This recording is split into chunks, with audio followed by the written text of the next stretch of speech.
नमस्कार, मी अनवर मिर्झा. माझ्या शेवटी कविताच राहते शिल्लक या कविता संग्रहातील एक कविता आपणासमोर सादर करतो. कवितेचं शीर्षक आहे नोबेल.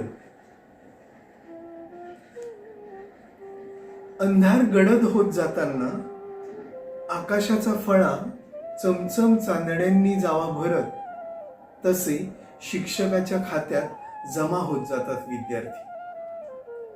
अंधार गडद होत जाताना आकाशाचा फळा चमचम चांदण्यांनी जावा भरत, तसे शिक्षकाच्या खात्यात जमा होत जातात विद्यार्थी. कितीतरी भावी डॉक्टर, इंजिनियर, व्यापारी, नेते, पत्रकार आणि गुंड सुद्धा असतात त्याच्या धाकात समोर बसलेले. त्याच्या चष्म्याचा नंबर बदलत जातो हळूहळू. त्याच्या चष्म्याचा नंबर बदलत जातो हळूहळू, तसे अनेक चेहरे अस्पष्ट होत जातात. मात्र प्रार्थनेसारखी शांत, फंडाच्या रकमेसारखी आजारी, वेतनवाढीसारखी गुणी व शाळा तपासणीसारखी उपद्रवी मुले लक्षात राहतात सेवा पुस्तकातल्या नोंदींसारखी. पुढे मागे भेटत राहतात, अनोळखी वळणांवरून देत राहतात आवाज. भर गर्दीत, समारंभात, संमेलनात, कुठेही. पुढे मागे भेटत राहतात, अनोळखी वळणांवरून देत राहतात आवाज.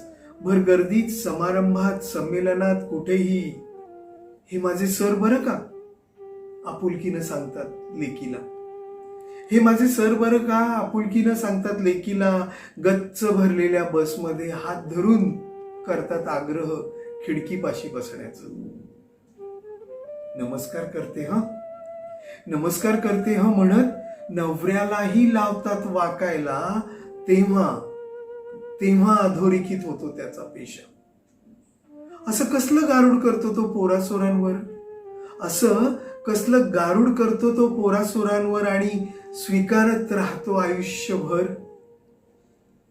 एखाद्या बुजऱ्या आवाजाला दिलेल्या हिमतीचा जनस्थान पुरस्कार, कविता शिकवताना फुटलेल्या हुंदक्याची फेलोशिप, सुंदर हस्ताक्षरासाठी दिलेल्या शाबासकीची साहित्य अकादमी, पाठीवरून मायेनं हात फिरवल्याबद्दलचं ज्ञानपीठ आणि फळ्यासमोर चोख भूमिका बजावल्याबद्दलचं नोबेल. फळ्यासमोर चोख भूमिका बजावल्याबद्दलचं नोबेल. धन्यवाद.